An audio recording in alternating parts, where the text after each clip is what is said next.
ओम नमः शिवाय। हर हर महादेव शंभु। हर हर महादेव। जय माता दी। मित्रों, कैसे हैं आप सब? शिव शक्तोम चैनल पे आप लोगों का हार्दिक स्वागत है। चैनल पे यदि नए हैं तो विनम्रता से निवेदन करूंगा कि चैनल को सब्सक्राइब कर लें ताकि हमारे द्वारा बनाई हुई कोई भी वीडियो सबसे पहले आपको प्राप्त हो। वीडियो में दिखाई जाने वाली जानकारी यदि आपको अच्छी लगे जरूर लाइक करें, शेयर करें, सब्सक्राइब करें, क्योंकि शिव शक्तो होम चैनल पे जो नित्य प्रति हमारी कोशिश चलती है कि कोई ना कोई ज्ञान की चर्चा, कोई ना कोई रहस्य से परिपूर्ण चर्चा जो है वो कहीं ना कहीं वीडियो के रूप में चैनल पे अपलोड की जाती है। तो जब आप चैनल को सब्सक्राइब रखते हैं तो वीडियो सबसे पहले आपको प्राप्त हो जाता है। शिव शक्तो होम चैनल पे और भी बहुत सारी ज्ञानवर्धक वीडियोस हैं, आप उनका भी लाभ ले सकते हैं। हो सकता है कोई ना कोई वीडियो जो है वो आपके सोचने का नज़रिया ही बदल दे। कहीं ना कहीं मित्रों, एक बहुत पुराना प्रश्न है जिसके बारे में आज जो है हम थोड़ी सी चर्चा कर लेते हैं। बहुत पहले भी कहीं एक चर्चा की थी और घूम फिर के कहीं ना कहीं ये प्रश्न जो है वो बार बार आ जाता है कि बहुत सारे लोग जो हैं वो ज्योतिषचार्यों के पास जो है या पंडित जी के पास जाते हैं और पूछते हैं कि महाराज, तारा कहीं डूबा हुआ तो नहीं है, हमने बेटे की शादी करनी है, बेटे का रिश्ता करना है, या मंगनी करनी है, या कोई गृह प्रवेश करना है। ऐसा क्या है कि ये जो बात है तारा डूबने वाली, कि लोग जो है बड़े बड़े मांगलिक कार्य नहीं करते इसमें कहीं ना कहीं, क्योंकि कहीं ना कहीं एक थोड़ा सा से एक भ्रम भी कहीं ना कहीं जो है कई बार चीज़ों से उत्पन्न हो जाता है। जब आपको उस चीज़ के बारे में पता ही नहीं होगा कि वो चीज़ है क्या, बस सुन रहे हैं कि भाई पड़ोसी कुछ कह रहे हैं, आपने चेक करवाया था तारा डूबा हुआ तो नहीं कहीं, आप बच्चे की जो है एंगेजमेंट कर रहे हैं, क्या है ये तारा डूबने वाली बात? जो पहले भी कहीं ना कहीं बार बात की थी कि ऐसे दो महत्वपूर्ण ग्रह हैं जिनको तारा का नाम दिया गया है कि तारा डूबा हुआ। डूबने का मतलब क्या है कि अस्त हो जाना। कहीं ना कहीं जो उनका गोचर में विचरण है कहीं ना कहीं उसके प्रभाव का अस्त हो जाना, क्योंकि ये ऐसे दो महत्वपूर्ण ग्रह हैं जिनको तारा कहा जाता है, जो दाम्पत्य जीवन के लिए या कहीं ना कहीं वो गृहस्थ के सुख के लिए बहुत ज़रूरी है। कौन कौन से वो दो ग्रह? एक दैत्य गुरु शुक्राचार्य यानी कि शुक्र ग्रह, और दूसरे जिनके बारे में आज हम चर्चा करेंगे कि जो देव गुरु बृहस्पति है दोनों ही गुरु। एक दैत्यों के गुरु हैं शुक्राचार्य जी, और एक देवताओं के गुरु हैं जो बृहस्पति हैं। जो बृहस्पति ग्रह की हम बात करते हैं, गुरु ग्रह की हम बात करते हैं, कहीं ना कहीं ये दोनों ही ग्रह जो हैं वो दाम्पत्य जीवन के लिए बहुत ज़रूरी है। क्यों? क्योंकि जब शुक्र जो है वो कहीं ना कहीं लग्जरी का, और कहीं ना कहीं वो जो चीज़ें, जो भोग विलास की चीज़ें हैं जो हमारे घर में आवश्यक रहती हैं, अब आपके पास कोई चार मेहमान आ जाएं, कहीं ना कहीं उनके लिए आपको भोजन की व्यवस्था भी करनी है, कहीं ना कहीं आपको कहीं दूर जाना है तो आपको गाड़ी की आवश्यकता भी पड़ेगी। तो ये वो चीज़ें हैं जो कहीं ना कहीं शुक्र देवता जो कुंडली में ज़्यादा देने का काम करते हैं, जो लक्ष्मी के भी, माँ लक्ष्मी के भी सिग्निफिकेटर जो है कुंडली में कहे जाते हैं। और बहुत सारे जो मर्द हैं उनकी कुंडलियों में जो शुक्र हैं वो पत्नी का काम करता है। कहीं ना कहीं शुक्र जो है दाम्पत्य सुख से भी जुड़ा हुआ है। लेकिन आज हम बात करेंगे जो दूसरे तारा है कहीं ना कहीं जो महत्वपूर्ण है, जो डूब जाए, अस्त हो जाए तो लोग तब भी विवाह या मांगलिक कार्य जैसे गृह प्रवेश, एंगेजमेंट, शादी, ये चीज़ें जो है कहीं ना कहीं नहीं करते। क्यों? उसका कारण है क्योंकि जितने भी मांगलिक कार्य होते हैं ज़्यादातर ये आध्यात्मिक कार्य होते हैं, पूजा पाठ, समृद्धिशाली जो हमारे जो मांगलिक कार्य हैं, क्योंकि कहीं ना कहीं जो हमारे ये शादी, विवाह, एंगेजमेंट, गृह प्रवेश, मुंडन, ये सब जो है वो कहीं ना कहीं मांगलिक कार्य ही कहे गए, और इनका जुड़ाव जो है वो कहीं ना कहीं देवगुरु बृहस्पति के साथ जरूर है। क्योंकि एक तो देवताओं के ये जो ग्रह हैं देवगुरु बृहस्पति, क्यों इनका अस्त होना जो है, तारा डूबना जो है बुरा माना जाता है इन चीज़ों के लिए? क्योंकि कहीं ना कहीं ये मांगलिक कार्य को भी कराने वाले हैं, ज्ञान के भंडार है ना गुरु। तो देवगुरु बृहस्पति जो है वो समृद्धि के भी देवता कहे जाते हैं। अब कई लोग कहते हैं कि भैया फिर फर्क क्या है शुक्र ग्रह में और कहीं ना कहीं जो बृहस्पति हैं उनमें फ़र्क क्या है? फ़र्क है, एक जो है वो भोग की सामग्रियों से खुद को संपन्न करना चाहते हैं या देते हैं, जैसे जो शुक्र ग्रह हैं, और एक हैं जो अध्यात्म की, वो जो कहीं ना कहीं पूजा पाठ, अध्यात्म, योग जो है, वैराग्य, जो भक्ति को बढ़ाने वाला है, जो हमारा अध्यात्म की निधि है, उसको डिनोट करते हैं कहीं ना कहीं देवगुरु बृहस्पति। और ऐसा नहीं है कि देवगुरु बृहस्पति संपत्ति नहीं देते, कई बार कुंडलियों में जब यही उच्च के होकर के बैठ जाते हैं या अच्छे ग्रहों से दृष्ट हो जाते हैं, जैसे बृहस्पति का चंद्रमा के साथ योग बन जाए कुंडली में, और कहीं ना कहीं बृहस्पति जब कई बार चंद्रमा पे दृष्टि दे देते हैं। कई बार ऐसे भी बहुत सारे बुरे योग हैं जो अगर हम राहु चंद्रमा की बात करते हैं, कहीं ना कहीं जिसको ग्रहण योग का नाम दिया गया है, कहीं ना कहीं अगर ऐसे योग के ऊपर बृहस्पति की दृष्टि पड़ जाए और बृहस्पति बलाबल में अच्छे हों, उच्च के हों, तो कहीं ना कहीं ऐसे बुरे योगों को भी बृहस्पति का जो कहीं ना कहीं वो दृष्टि का वो कृपा केंद्र है वो दूर कर देता है। ये भी एक चर्चा का अंदर विषय है, लेकिन आज सिर्फ जो मांगलिक कार्य हैं कहीं ना कहीं, क्योंकि देवगुरु बृहस्पति जैसे शुक्र जो है पुरुषों की कुंडली में वाइफ का सिग्निफिकेटर है, आपकी पत्नी का, वैसे ही देवगुरु बृहस्पति जो है वो कन्याओं की कुंडली में जो है वो पति का सिग्निफिकेटर होता है, क्योंकि शुक्र ग्रह को डिनोट किया गया है माँ लक्ष्मी के साथ, ऐसे इसको समझिए, और देवगुरु बृहस्पति को डोनेट जो है बताया गया है भगवान विष्णु के निमित्त। तो जब कुंडली में भगवान श्री हरि नारायण विष्णु का और माँ लक्ष्मी का जो है जब मिलन हो जाता है तो उसको ही कहा गया है शुभ विवाह जैसा या शुभ योग जैसा। तो कहीं ना कहीं दोनों ही जब आप जो ज्योतिषाचार्य अच्छे हैं या जो पांडित्य करने वाले हैं, वो जब भी आपकी वो जो मांगलिक कार्य आप रखना चाहेंगे, चाहे विवाह है, एंगेजमेंट है, कहीं ना कहीं मांगलिक कार्य घर में है, मुंडन है, या नया आपने घर बनाया है, घर का कहीं ना कहीं गृह प्रवेश है, तब ये दोनों ग्रहों का विचार जरूर करें, क्योंकि कहीं ना कहीं दोनों की ही आवश्यकता है। एक वो जो भौतिक सुख सुविधाओं वाले फल आपको देते हैं, गाड़ी, पैसा, बंगला, रुपया, और एक देवगुरु बृहस्पति है कहीं ना कहीं जो आध्यात्मिक निधि और मांगलिक कार्य की निधि देते हैं, कि भैया घर तो बहुत बड़ा है पर पता लगे कि बहुत सालों से हवन पूजन ही नहीं हुआ और ऐसे वीरान जैसा लग रहा है ना। कोठी तो बहुत बड़ी है, बंगला बहुत बड़ा है, लेकिन एक वो छोटा सा घर भी कई बार होता है जिसमें मांगलिक कार्य होते रहते हैं, पूजा पाठ, हवन, संतों का आना जाना लगा रहे, भक्तों का आना जाना लगा रहे, अध्यात्म ज्ञान की चर्चाएं होती रहें, कीर्तन, भजन, जागरण, भक्ति चलती रहे, तो उस घर की आभा कहीं ना कहीं बहुत ज़्यादा हो जाती है, चाहे वो छोटा ही होगा। लेकिन अगर घर जो है वो बड़ा भी हो और उसके अंदर मांगलिक कार्य भी होते रहे, फिर तो कहने क्या महाराज, फिर तो आपने दोनों ग्रहों को एक जगह इकट्ठा कर लिया। और कहीं ना कहीं देवगुरु बृहस्पति का इसीलिए जो है एक जैसे कहते हैं कि प्रकट पूरे बल में होना कहीं ना कहीं कुंडलियों के लिए बहुत ज़रूरी है। इसलिए कहते हैं कि जब देवगुरु बृहस्पति भी अस्त हो जाएं गोचर में कहीं ना कहीं, या जो बोलते हैं हम तारा डूब गया, तो दो तारे हैं, एक तारा शुक्र ग्रह, लेकिन कहीं ना कहीं देवगुरु बृहस्पति ही हैं जो थोड़ा सा आपको भक्ति की तरफ और अध्यात्म की तरफ भी ले जाते हैं। और फिर यही जो दाम्पत्य जो जीवन है कहीं ना कहीं, या मांगलिक कार्य है जो कहीं ना कहीं जब आप भक्ति पूजन करते रहते हैं, तो अंत में वो जो सबसे बड़ा जो एक लक्ष्य है मानव जीवन का, जो मोक्ष का लक्ष्य है, कहीं ना कहीं भक्ति प्राप्त करने का लक्ष्य है, धर्म, अर्थ, काम और मोक्ष, ये चार जो है मेन सिद्धांत बताए गए हैं मानव जीवन के लिए।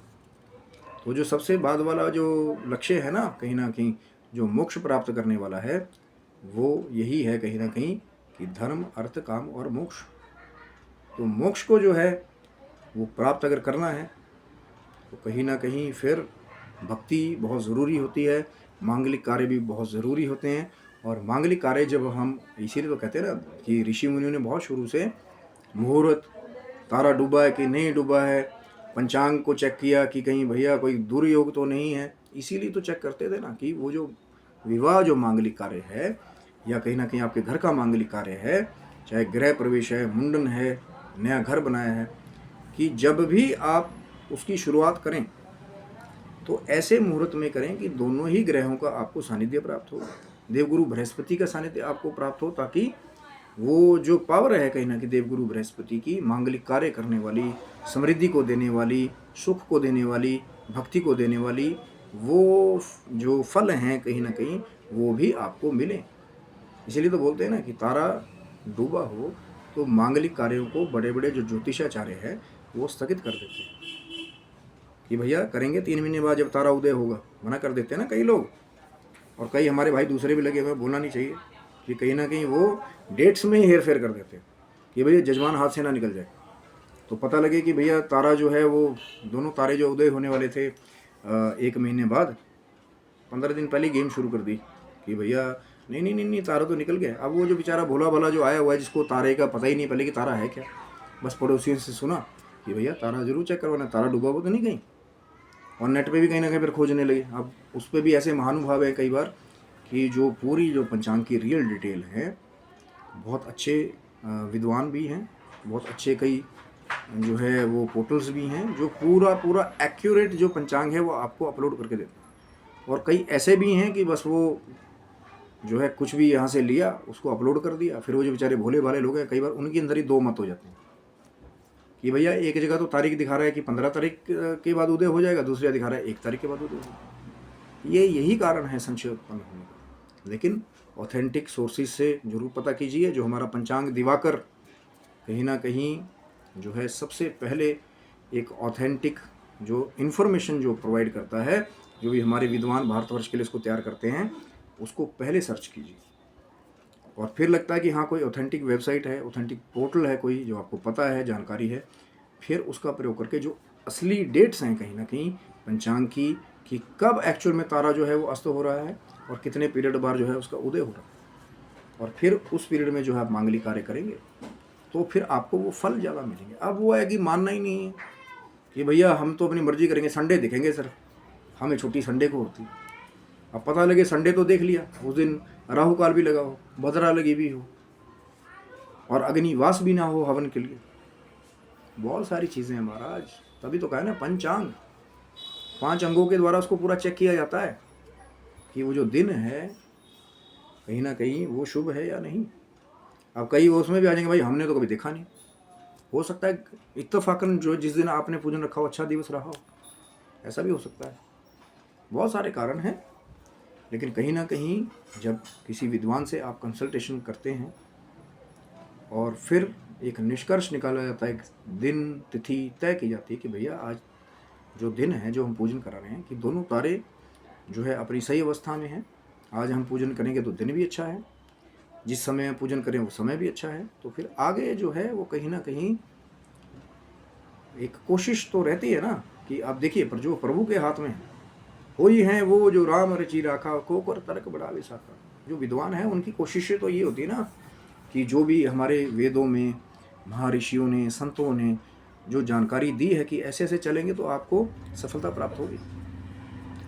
और कई बार पर जो प्रभु की जो इच्छा है, कई बार हमने ऐसे भी भक्त देखे कि वो कई सालों से जो है वो ट्राई कर रहे हैं कि उनके घर में कोई अच्छा विद्वान आए, हवन पूजन हो, लेकिन कुछ ना कुछ ऐसा रोग कोई ना कोई घर में आ जाता है कि कई सालों से हवन पूजन ही नहीं हुआ। तो घर का रोग जाएगा कैसे? या भक्ति ही नहीं कर रहे, कहीं अध्यात्म से जुड़े। मैंने वही तो कहा ना कि ज़रूरी नहीं है कि वही घर बहुत बड़ा है, लेकिन उसमें मांगलिक कार्य का ना होना या कहीं ना कहीं बच्चों की शादियाँ आगे नहीं बढ़ रही, रिश्ता नहीं मिल रहा, कोई ना कोई उपाय करेंगे तब तो होगा। भक्ति भी नहीं कर रहे, आध्यात्मिक इन्फॉर्मेशन से भी नहीं जुड़ रहे, अपने जो वेद मर्यादा है उससे भी नहीं जुड़ रहे, बस एक स्वतः ही बस ये है कि भैया हाँ गाड़ी पैसा बंगला यही सब कुछ होता है। नहीं, वो भी ज़रूरी है मैं कहता हूँ, लेकिन घर में मांगलिक कार्यों का होना भी ज़रूरी है, भक्ति के आयोजनों का होना भी बहुत ज़रूरी है। तभी तो मैंने कहा ना कि भले घर छोटा सा हो, लेकिन जब उसमें नित्य प्रति जो है एक भक्ति का प्रसार होता रहता है, आध्यात्मिक कार्यों का आयोजन होता रहता है, परिवार के जन एक दूसरे के साथ मिलते हैं, बोलते हैं, बैठते हैं, कहीं ना कहीं सभ्याचार का उदय होता है, वो उस घर से लाख गुना बेटर है। जहाँ पता लगे कि दीवारें तो बहुत ऊंची ऊंची हैं, कमरे बहुत खुले खुले हैं, लेकिन आपस में लोग बैठ करके राजी नहीं हैं। क्यों? क्योंकि वहाँ पे वो देवगुरु बृहस्पति की वो जो समृद्धिशाली भक्ति वाली वैराग्य वाली दृष्टि नहीं है। तो क्या कभी नहीं होगी? नहीं, उपाय कीजिए उसके लिए। अगर कहीं कुंडली में पता लगे कि थोड़ी सी स्थितियाँ जो है वो ख़राब हैं, कुंडली के हिसाब से भी, गोचर भी आपने देख लिया, लेकिन कई बार जो हमारी पर्सनल कुंडलियाँ कई बार होती हैं उनमें भी शुक्र की स्थिति धन वैभव के लिए देखना बहुत ज़रूरी है। बृहस्पति की स्थिति भी आपकी समृद्धि के लिए, मांगलिक कार्यों के लिए, आपकी भक्ति के लिए देखना बहुत ज़रूरी है वो। सभी ग्रह महत्वपूर्ण हैं। अब ये नहीं कि एक ग्रह उच्च का हो गया तो भैया सारे ग्रह जो है बाकी उसका तो हमारे को कोई लाभ नहीं, या एक ग्रह नीच का हो गया तो हमारी सारी कुंडली खराब होगी, नहीं। सभी का एक टोटल एक ओवरऑल बैलेंस है। चाहे जो 9 ग्रह हैं, या मैं छाया ग्रहों की भी बात करता हूँ, चाहे राहु और केतु हैं, उनकी भी प्लेसमेंट्स का आकलन करना बहुत ज़रूरी है। अब फिर वही हुआ तगड़े वाला प्रश्न आता है कि महाराज कुंडली नहीं है हमारे पास। तो जिनके पास कुंडली नहीं है, मैं आगे भी कोशिश करूंगा कि चैनल को सब्सक्राइब रखिएगा, कि एक वीडियो जो है कहीं ना कहीं बार बार ये प्रश्न आता है, और शायद आप चैनल को सब्सक्राइब करेंगे कि बहुत जल्द शायद मैं वो वीडियो भी कहीं ना कहीं लाने की मेरी भी कोशिश है, कि थोड़ा सा उसको मेहनत की जाए उस पर, कि वो जो उपाय हैं कुछ खास जो सब कर सकते हैं जिनके पास कुंडली नहीं है, कुछ ऐसे भी दिव्य उपाय हैं, लेकिन हो सकता है वो अगली आने वाली वीडियोस में। आज तो सिर्फ चर्चा चल रही है कि जो तारा डूबने वाली बात हम कर रहे थे, शुक्र ग्रह वाली, या कहीं ना कहीं जो देवगुरु बृहस्पति की कृपा वाली, वो कहीं ना कहीं चर्चा आज वीडियो का विषय था। और आगे चैनल को सब्सक्राइब रखिएगा। हो सकता है वो जो उपाय हैं दिव्य, कि हमारे पास तो महाराज कुंडली नहीं है, उपाय कैसे करें, तो उसके बहुत सारे तरीके हैं। एक जो समस्या कहीं ना कहीं आपको आ रही है, चाहे रोग के रूप में, कोई बाधा के रूप में, किस फील्ड में आप काम कर रहे हैं, अगर काम से रिलेटेड बाधा है, क्योंकि हर एक ग्रह से जुड़ा हुआ एक वर्क फील्ड है। प्रोफेशंस भी जो है वो ग्रह के हिसाब से होते हैं कई बार, अगर जो उसको डीपली एनालाइज करने वाला हो, और उसके बाद में अगर उसमें बाधा आ रही है तो वहाँ उसको चेक किया जाए। और फिर वो जो गोचर वाली बात हमने की थी कि देवगुरु बृहस्पति कहीं अस्त तो नहीं, कहीं शुक्र ग्रह अस्त तो नहीं, जब आप अपने घर में कोई मांगलिक कार्य जैसे गृह प्रवेश या कोई नया ऑफिस खोल रहे हैं, बहुत सारी चीज़ें, इसीलिए तो मुहूर्त काम में आता है। लेकिन मैं वो भी नहीं कहूँगा कि भैया वहमबद्ध हो जाओ, अपनी तरफ से कोशिश कीजिए। पर आजकल एक जगह और एक चीज़ देखने को मिलती है। अभी एक तो प्रश्न वो हो गया कि भैया कुंडली ही नहीं है, उपाय कैसे करोगे, वो हो सकता है अनदर वीडियो में। चैनल को सब्सक्राइब रखिएगा। और कई बार प्रश्न ऐसा भी आ जाता है कि जो विद्वान के साथ आप घर में बुलाते हैं विद्वान को कि महाराज जी हमने पूजन कराना है, आप पहले उसको डेट देना शुरू कर देते कि नहीं भैया संडे को करेंगे। अरे पहले उसकी बात सुन तो लीजिए कि उस दिन में कोई खास जो अच्छा योग है नहीं है, कोई अच्छा पर्व है नहीं है, आप कोई खास काम शुरू करने लगे हो। मान लीजिए गृह प्रवेश है, आज उस घर में आप रहने जा रहे हो, या कोई नया ऑफिस शुरू करने जा रहे हो, और पता लगे जी उस दिन भद्रा गंडमूल ऐसे या राहु काल वाले टाइम में आप पूजन रखें या अपना इनॉग्रेशन करें, वो चीज़ें। इसीलिए मैं कह रहा हूँ कोई भी विद्वान जब आता है तो पहले उसकी सुनिए कि वो आपको पहले कोई अच्छी डेट दे, उसके बाद जो है आप अपने प्रोग्राम की सेटिंग अपने हिसाब से कीजिए। कि समय कब मिलेगा नहीं मिलेगा वो अनदर एक चर्चा का विषय है, कि फिर आपको कहीं ना कहीं समय मिल रहा है नहीं मिल रहा है, वो विद्वान जो भी हैं जिनके साथ आप कंसल्टेशन ले रहे हैं, कहीं ना कहीं उनके साथ फिर वो चर्चा जो है उस हिसाब से सिस्टम बनाया जाए कि हाँ भैया ये समय ऐसे मिलेगा। क्योंकि करना चाहें तो सब कुछ होगा, लेकिन कहीं ना कहीं अगर आप उस चीज़ को अब हाथ पहले ही खड़े कर दोगे कि भैया नहीं नहीं नहीं हम तो संडे को ही कराएंगे, तो फिर वो एक अलग बात है।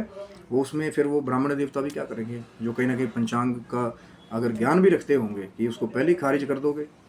लेकिन अगर सुनोगे उस चीज़ को कहीं ना कहीं और उस हिसाब से चलेंगे कि जो मुहूर्त, पंचांग, समय, अगर हवन, अग्निवास, बहुत सारी चीज़ें उसमें चेक करने वाली कि कहीं ना कहीं। और जो कुंडली का आंकलन है, अगर कुंडली नहीं है तो उपाय कैसे करें, तो उसके लिए चैनल को सब्सक्राइब रखिएगा कि कौन से वो उपाय हैं जो शायद मैं आगे आपके लिए लेकर के आऊँगा, कि अगर कुंडली ही आपके पास नहीं है उसका उपाय कैसे करना है और क्या है वो देव उपाय, वो हो सकता है अगली वीडियो में। लेकिन आज का जो वीडियो था कहीं ना कहीं वो बृहस्पति और जो शुक्र देवता की जो तारा डूबने वाली बात थी उसके बारे में। आशा करता हूँ कि वीडियो आपको अच्छा लगा होगा। ज़रूर लाइक करें, शेयर करें, सब्सक्राइब करें। और कहीं ना कहीं जो भी आपके प्रश्न होंगे अगर कहीं, तो मर्यादित शब्दों में कहीं ना कहीं उनको आप जो है कमेंट बॉक्स में भी जो है पूछ सकते हैं। लेकिन बच्चे, बूढ़े और विद्वान सब जो है वो कमेंट बॉक्स को पढ़ते हैं, तो कहीं ना कहीं मर्यादित शब्दों का प्रयोग करें। और जो शिव शक्तम चैनल को आप सब्सक्राइब करेंगे, जो लिंक्स हमारे छोड़े हुए हैं इंस्टाग्राम पे, FB पे कहीं ना कहीं, तो उस पर भी जा कर के आप अपने प्रश्न को जो हैं वो पूछ सकते हैं, अपना मैसेज जो है आप वहाँ पे ड्रॉप कर सकते हैं। और जैसे ही दास को समय मिलेगा तो आपका उत्तर जो है, अगर लगेगा कि आपका भाव है, आपने मर्यादित शब्दों में शब्द पूछा है, लोक कल्याण से जुड़ा हुआ है, तो कहीं ना कहीं वो उत्तर आपको ज़रूर मिलेगा। तो कहीं ना कहीं ये था आज का वीडियो। आशा करता हूँ कि वीडियो आपको अच्छा लगा होगा। ये जो बृहस्पति और महाराज शुक्र का जो सिग्निफिकेंस है कहीं ना कहीं मांगलिक कार्यों के लिए, तो लाइक करें, शेयर करें, सब्सक्राइब करें। और आने वाले जो वीडियोज़ हैं ना, जो कहीं ना कहीं हमारी नित्य प्रति हमारी कोशिश होती है कि एक अच्छा ज्ञान का जो स्रोत है आपको मिले। कुछ रहस्य से भरपूर चर्चाएं हैं जो शिव शक्तोम चैनल पे जो है चलती रहती हैं, और जब आप सब्सक्राइब रखते हैं तो सबसे पहले वीडियो जो है आपको प्राप्त हो जाता है। और अपने प्रश्न भी कहीं ना कहीं आप पूछते रहेंगे तो दिव्य उत्तर भी तभी आएंगे जब उस दिव्यता से जुड़े हुए प्रश्न हों। तो ये था मित्रों वीडियो। कहीं ना कहीं आप स्वस्थ रहें, मस्त रहें। भगवान शिव की, माँ जगदम्बा की कृपा आपके सारे परिवार के ऊपर बनी रहे। तब तक के लिए आप सभी जो हमारी YouTube फैमिली है, जो हमारे प्यारे सब्सक्राइबर्स हैं, जो हमारे प्यारे व्यूवर्स हैं, जो कहीं ना कहीं सबसे ज़्यादा हमारे लिए महत्वपूर्ण है, सबको हर हर महादेव शंभू। जय माता दी।